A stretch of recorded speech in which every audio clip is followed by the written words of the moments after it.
Hello student, आज मैं लेकर आया हूँ आपकी कोर्स बुक का लेसन नंबर 11। लेसन का नाम है the rightful inheritors of the earth. Rightful मतलब सही, इनहेरिटर्स मतलब उत्तराधिकारी, ऑफ द अर्थ मतलब पृथ्वी के, यानी पृथ्वी के सही उत्तराधिकारी कौन हैं, ये इस लेसन के माध्यम से बताया गया है। ठीक है, वीडियो को आखिरी तक देखिएगा, तभी पूरा लेसन समझ में आएगा। इस लेसन से एक बड़ा क्वेश्चन जरूर आता है एग्जाम में, इसलिए वीडियो को पूरा देखिएगा, बीच में मत छोड़िएगा। ठीक है, लेसन के राइटर मोहम्मद बशीर पृथ्वी के उत्तराधिकारियों के बारे में बताते हैं कि हम ये जानते हैं कि ये पृथ्वी पर हमने खेत ले लिया या प्लॉट ले लिया तो ये हमारा अधिकार हो गया, जबकि ऐसा नहीं है। ठीक है, लेसन के स्टार्टिंग में 2 क्वेश्चन दिए गए हैं। What are paste? पेस्ट मतलब 4 पैरों वाले जानवर जो हिंसक होते हैं, खूंखार होते हैं, वो पेस्ट कहलाते हैं। How do they harm us? वे हमें क्या नुकसान पहुंचाते हैं। Should they be exterminated? क्या ऐसे जानवरों को हमें मार देना चाहिए, जड़ से नष्ट कर देना चाहिए या समूल नष्ट कर देना चाहिए। ओके, ये क्वेश्चन दिए गए हैं। लेसन पढ़ने के बाद ये क्वेश्चंस के आंसर हमें अपने आप मालूम चल जाएंगे। लेसन में बताया गया है कि राइटर जो है मोहम्मद बशीर 2 एकड़ का एक खेत खरीदता है जो नारियल के पेड़ों से भरा हुआ है, जिसमें नारियल के पेड़ लगे हुए हैं, एक पुराना सा घर बना हुआ है। तो खेत खरीदने और नारियल के लदे हुए फल वो देखकर, पेड़ देखकर उसका मन सोचता है कि अब उसकी ज़िंदगी कट जाएगी, गुजर बसर उसकी ज़िंदगी का चलता रहेगा। लेकिन उसके खेत में इन नारियलों को खाने वाले या इनको गिराने वाले बहुत सारे जानवर आते हैं, जिनसे परेशान होकर उसकी पत्नी जहर लाती है, कहीं बंदूक लाती है इन जानवरों को मारने के लिए। और लास्ट में निर्णय ये निकलता है कि आखिर पृथ्वी पर भगवान ने जितने भी जीव जंतु बनाए हैं उन सब का उतना ही अधिकार है जितना हमारा। ठीक है बच्चों, चलिए ये है शार्ट में इसकी समरी। लेसन पढ़ना स्टार्ट करते हैं। ठीक है बच्चों, चलिए बच्चों मीनिंग की कॉपी खोल के रखें। जहाँ भी हार्ड वर्ड्स आएंगे मैं उनका मीनिंग बताऊंगा, आप अपनी कॉपी पे नोट करते जाना। और बुक पर या मोबाइल में यदि स्क्रीन दिख रही हो क्लियर तो मोबाइल से भी पढ़ सकते हैं, अदरवाइज बुक खोल लें अपने अपनी और लेसन को ध्यानपूर्वक सुने। Okay, page number 93, lesson number 11, the rightful inheritors of the earth, पृथ्वी के सही उत्तराधिकारी। ठीक है बच्चों, चलिए शुरू करते हैं, वीडियो को लास्ट तक देखिएगा। When I become the owner of a tiny little piece of this wide earth, owner मतलब मालिक, टिनी मतलब छोटा। तो राइटर कह रहा है कि when I become the owner of the tiny little piece of this wide earth, कि जब मैं इस लंबे चौड़े भूभाग के एक छोटे से टुकड़े का मालिक बना। When I became the owner of the tiny little piece of this wide earth, पृथ्वी के इस लंबे चौड़े भूभाग के छोटे से टुकड़े का जब मैं मालिक बना। आई फर्मली बिलीव्ड, तो मुझे पूर्ण विश्वास हो गया, that my future was secure, secure मतलब सुरक्षित, कि अब मेरा भविष्य सुरक्षित हो गया, हमारी नैया पार लग जाएगी। इट वाज अ 2 एकड़ प्लाट, ये जो छोटा सा भाग जिसकी चर्चा कर रहा है वो 2 एकड़ का खेत था। विद कोकोनट पाम्स, कोकोनट मतलब नारियल, नारियल के वृक्ष जिसमें लगे हुए थे। एंड एन ओल्ड हाउस, और उसमें एक पुराना घर भी बना हुआ था। दैट कुड बी रिनोवेटेड, जिसको रिनोवेट किया जाना था, यानी उसमें सुधार कार्य किया जाना था। मकान की हालत जर्जर थी। रिनोवेट मतलब सुधार कार्य करना।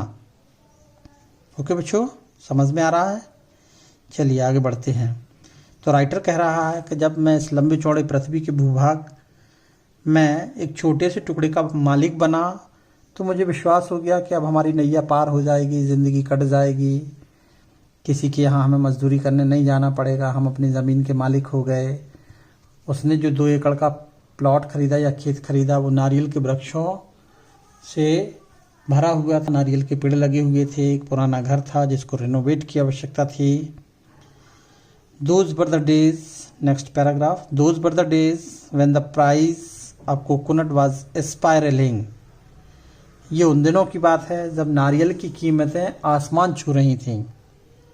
स्पाइरलिंग मतलब दाम बढ़ना। ये उन दिनों की बात है जब नारियल की कीमतें आसमान छू रही थीं। I savored the thought of the palm laden with coconuts।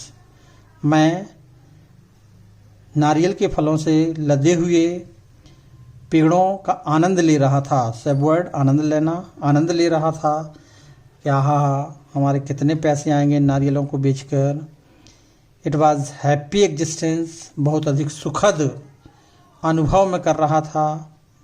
But then arrived the interlopers, लेकिन but then arrived the interlopers, trespassing, floating, the legality of the ownership document। जैसे ही मैं मन ही मन प्रसन्न हो रहा था, आनंद ले रहा था, उसी समय हमारे खेत पर बाधा डालने वाले पहुंच गए। इंटरलोपर्स बाधा डालने वाले, ट्रेसपासिंग अतिक्रमण करने वाले, फ्लोटिंग मतलब नियम विरुद्ध काम करने वाले, लीगलिटी मतलब वैधता को चुनौती देने वाली। ठीक है, तो ये मीनिंग्स लिख लेना। इंटरलोपर मतलब इंटरलोपर्स मतलब बाधा डालने वाले, ट्रेसपासिंग अतिक्रमण करने वाले, फ्लोटिंग मतलब जो सम्मान ना करे, नियम विरुद्ध काम करे, लीगलिटी मतलब वैधता। तो तभी हमारे खेत पर बाधा डालने वाले आ गए। हमारे लीगली जो कागज़ थे, मालिकाना हक के जो कागज़ थे, उनकी वैधता पर अतिक्रमण करने वाले आ गए। Violating the fence at the boundary, हमारे खेत की जो मेड़ थी, जो बारगा लगी हुई थी, उसको लांघते हुए। डिफाइनिंग द संतरी माई डॉग सान, हमारे कुत्ते शान को चुनौती देते हुए, उसकी भी उन्हें परवाह नहीं थी।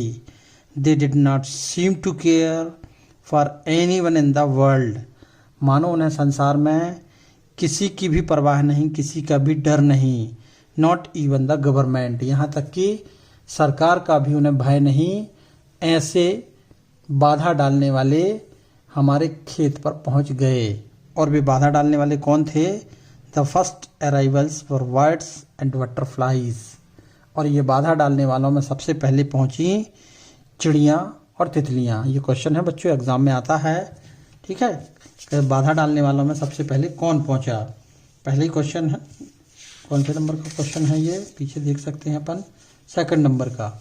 Who were the first visitors to the farm, खेत पर सबसे पहले मेहमान कौन थे? तो सबसे पहले मेहमान कौन थे? Birds and butterflies.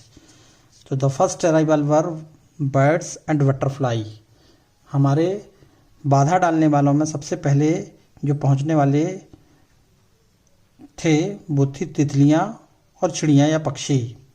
A wide variety of birds, नाना प्रकार के पक्षी। And so many many butterflies, और नाना प्रकार की रंग बिरंगी तितलियां। नेक्स्ट पेज बच्चों। अनेकों प्रकार के पक्षी और नाना प्रकार की रंग बिरंगी तितलियां। पहले मेहमान आए।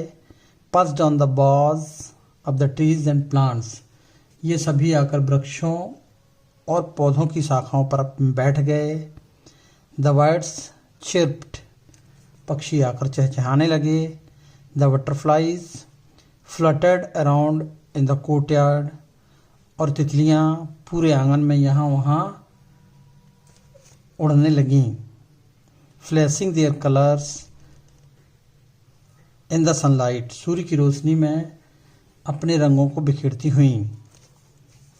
वी कुड शू ऑफ मतलब भगाना। We could shoo off the chirping birds and butterflies इसके पहले कि हम इन पक्षी और तितलियों को शू ऑफ करके भगाते, but then came the crows, उनके पहले कौए आ गए। क्रो मतलब कौए। Their raucous caw was more insufferable than the rocket of other birds. इन कौओं के कंठ से निकलने वाली कर्कश आवाज़ रॉकेट से भी ज़्यादा कर्कश असहनीय प्रतीत हो रही थी। ये जो काँव काँव कर रहे थे पूरे खेत में बैठकर, आंगन में बैठकर, तो ये आवाज़ बहुत ही असहनीय लग रही थी। Beside the soup down on the cheeks, और इसके साथ साथ वो चिड़ियों के छोटे छोटे बच्चों पर झपट्टा मारकर उन्हें घायल कर रहे थे, खा रहे थे। सूप डाउन मतलब झपट्टा मारना, छोटी चिड़ियों के छोटे बच्चों को झपट्टा मारकर उन्हें खा रहे थे। They were followed by the hawks that perched on the coconut palms with the same intent. उसके बाद बाज पक्षी आया, वह भी इसी इरादे से आया, नारियल के फलों पर अपना अधिकार जताने के लिए, खाने के लिए। They kept watch and waited, यह कुछ क्षण देखता रहा, इंतज़ार करता रहा। Soon there were mongoose in the bamboo thicket, mongoose मतलब नेवला। ये जानवर पक्षी गए ही नहीं थे कि थोड़ी ही देर में बांस की झाड़ियों से नेवला निकल कर आ गया। मंगूस मतलब नेवला निकल कर आ गया, बेम्बू थिकेट बांस की झाड़ियों से। एंड फॉक्सेस इन द श्रुबरी, और झाड़ियों में से फॉक्सेस भी निकल कर आ गई, लोमड़ी भी निकल कर आ गई। Patches near it ready to pounce on the hens, और ये मुर्गियों के छोटे बच्चों पर झपट्टा मारने लगी। Even as I wondered what right these creatures had to be on my land, मैं यह विचार ही कर रहा था, सोच ही रहा था कि इन जानवरों का हमारे खेतों पर क्या अधिकार, ये किस अधिकार से हमारे खेत पर आए, ऐसा मैं मन ही मन विचार कर रहा था। They are emerged a fiery creature without hands और लेग्स और विंग्स, अ कोबरा। तभी अचानक से बिना हाथों वाला, बिना पैरों वाला, बिना पंखों वाला एक खतरनाक जीव कोबरा, जिसको काला सांप कहते हैं, अचानक से आ गया। ये भी बच्चों एक क्वेश्चन है कि बिना हाथों बिना पैरों वाला कौन सा जानवर आया था, तो आंसर लिखना है स्नैक। ठीक है, कोबरा स्नैक। ठीक है, तो मैं विचार कर ही रहा था कि इन जीव जंतुओं का हमारे खेत पर क्या अधिकार, ये तो मैंने खरीदा है, हमारा इस पर अधिकार है, ये क्यों हमारे अधिकार में चुनौती देने, बाधा डालने को आ गए। तभी हमारे सामने बिना हाथों बिना पैरों बिना पंखों वाला कोबरा उपस्थित हो गया, कोबरा सामने आ गया। इट स्टूड बिफोर मी, और फन फैलाकर हमारे सामने खड़ा हो गया। Dignified majestic, its hood spread out, फन फैलाकर खड़ा हो गया। As if asking me what business I had on this patch, मानो वो हम ही से पूछ रहा हो फन फैलाकर कि इस ज़मीन पर तुम्हारा क्या अधिकार है, बाहर निकलो। ओके, चलिए आगे बढ़ते हैं। I said you had better leave my 2 acre land immediately. जब वो फन फैलाकर मेरे सामने खड़ा हुआ तो मैंने उससे बोला कि ये तुम्हारे लिए अच्छा होगा कि हमारे इस 2 एकड़ के टुकड़े से तुम शीघ्र बाहर हो जाओ। But then where it go, लेकिन आखिर जाए तो वो कहाँ जाए। Had not almost the whole of this earth been what by man bit by bit, आखिर ये धरती टुकड़ों टुकड़ों में किसी न किसी की तो है। तो हमारे खेत से निकल के जाएगा, दूसरे के खेत में जाएगा, उसके खेत से निकल के तीसरे के खेत में जाएगा, आखिर कहाँ जाए वो। ये ज़मीन किसी न किसी की तो है ही। माई वाइफ सैड, तभी हमारी धर्मपत्नी वहाँ पहुँची और मुझसे कहने लगी the jackfruit has ripened. Jackfruit मतलब कटहल, लिख लें बच्चों इसको, जैक फ्रूट। जैक फ्रूट मतलब कटहल। उसने मुझसे कहा कि कटहल पक गए हैं। But the squirrels and crows are feasting on it. Squirrels मतलब गिलहरियाँ, क्रो मतलब कौवे, फीस्टिंग मतलब दावत उड़ाना। ठीक है, तो उसने कहा कि कटहल पक गए हैं, लेकिन उन पके हुए कटहलों पर गिलहरियाँ और कौवे मौज उड़ा रहे हैं, दावतें उड़ा रहे हैं। Birds and bats are eating up all the guavas, sapotas and grape mangoes। हमारे खेत में जितने भी अमरूद के पेड़, सपोटास के पेड़ और आम लगे हुए हैं, जितने भी ये फल लगे हुए हैं, उन पर सारे पक्षी और चमगादड़ें मज़े कर रही हैं। Birds and bats are eating up all the guavas. पक्षियों और चमगादड़ों ने सारे के सारे गुआवाज खा लिए, अमरूद खा लिए जिसको भी बोलते अपन, सपोटास खा लिए, एंड ग्रॉप्ड मैंगोज और आम भी खा लिए हैं। पत्नी ने जब ये खबर हमें सुनाई तो मैंने उससे कहा, what that is the beauty of it. लेकिन नेचर की सुंदरता तो यही है। आई रिमार्क्ड, मैंने यह टिप्पणी की। गॉड ऑलमाइटी, उस सर्वशक्तिमान ईश्वर ने, who hold the universe together without a single proof, जो बिना किसी आधार के, बिना किसी रस्सी के पूरे संसार को संभाले हुए है, वो सर्वशक्तिमान ईश्वर has created a variety of things for his creatures. उसी सर्वशक्तिमान ईश्वर ने ये नाना प्रकार की चीज़ें अपने सभी जीव जंतुओं के लिए बनाई हैं। ऐसा नहीं कि हम ही उस पर अधिकार बताएं कि नहीं ये अमरूद का पेड़ हमारे खेत में लगा है तो इस पर हमारा ही अधिकार है। नहीं, इस पर सबका अधिकार है। ये राइटर समझा रहा है कि सर्वशक्तिमान ईश्वर ने जो भी चीज़ें बनाई हैं वो केवल हमें नहीं बनाई हैं, बल्कि इस पृथ्वी लोक पर स्थित सभी जीव जंतुओं पर उनका अधिकार है। हिज क्रिएचर्स, सभी जीव जंतुओं के लिए बनाई हैं।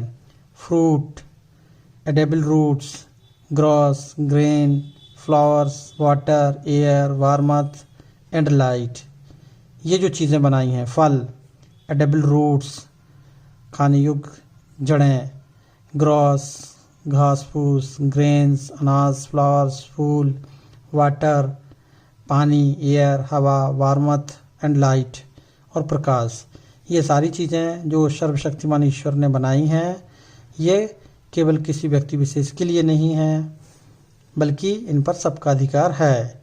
Do not you think we should remind ourselves always that birds, beast, insects too are entitled to the produce of the earth. इसलिए पृथ्वी के इन सभी उत्पादनों में इन सब का उतना ही अधिकार है, बर्ड्स का, बीस्ट का और इंसेक्ट का उतना ही अधिकार है जितना अधिकार हमारा। हम उन्हें अपने अधिकारों से वंचित नहीं कर सकते। उनको उनका हिस्सा खाने दो और बचने के बाद जो मिलेगा वो हमारा हिस्सा होगा। ठीक है। Almighty God, how unfortunate it is that rats have to be killed it so that we can live। हे सर्वशक्तिमान ईश्वर, हे परमपिता, ये कैसा दुर्भाग्य है। हाउ अनफॉर्चुनेट, ये कैसा दुर्भाग्य है कि हम अपने आप को जिंदा बचाने के लिए चूहों को मारते हैं। That rats have to be killed it so that we can live, हम जिंदा रह सकें इसलिए हम चूहों की हत्या करते हैं। Can human being not survive without destroying other creatures of the अर्थ। क्या इंसान बिना जानवरों की हत्या के जीवित नहीं रह सकता? रह सकता है। What we need is a scientific method. क्या कोई वैज्ञानिक पद्धति की आवश्यकता नहीं है? What we need a scientific method, वैज्ञानिक पद्धति की आवश्यकता नहीं है। A noble idea that will make it possible for us to live without killing any creatures, कि हम बिना जानवरों को मारे इस पृथ्वी पर रह सकें। ओ क्रिएचर ऑफ रैट्स, हे चूहों के पालनहार, वियर विद अस, हमें सहन करो। They are going to be exterminated, उनको पूरी तरह नष्ट किया जाने वाला है। एक्सटर्मिनेट मतलब नष्ट किया जाने वाला है। हे चूहों के पालनहार, हे चूहों के सृजनहार, हमें सहन करो क्योंकि तुम्हारे लिए समूल नष्ट किया जा रहा है। थ्रो ट्रेचरी, निर्दयता से। The issue is the loss of 900 coconut every month. क्यों? क्योंकि हमारे खेत से हर महीने 900 नारियल नष्ट किए जा रहे हैं, गिराए जा रहे हैं। The whole mean of our livelihood, हमारे जीवन निर्वाह का एकमात्र स्रोत जो है नारियल, वो 900 नारियल प्रति माह नुकसान किए जा रहे हैं, गिराए जा रहे हैं। इसलिए अब इन चूहों को जड़ से नष्ट किया जा रहा है। इसलिए हे चूहों के सृजनहार, पालनहार, अपने आप को बचाओ और फॉरगिव अस, हमें क्षमा करो, क्षमा करो। आफ्टर शॉपिंग फॉर 2 hours, 2 घंटे की खरीदारी के बाद, माई वाइफ रिटर्न होम, मेरी पत्नी घर वापस आई मार्केट से। along with other items of purchase was the large tin of rat poison, दूसरी चीज़ों के साथ हमारी पत्नी बाजार से एक पीका चूहा मारने का जहर भी लेकर आई। The poison was mixed with bananas, rice, tapioca. Tapioca मतलब खीर, ठीक है। तो जो जहर लेकर आई, उस जहर को केले में, चावल में और खीर में मिलाया गया। The poison was mixed with banana, rice, tapioca, खीर में, चावल में और केले में मिलाया गया। And kept all over the place, और उस जहर मिली सामग्री को हर जगह रखा गया। विनीस the coconut palms as well, नारियल के पेड़ों के नीचे भी उसे रखा गया।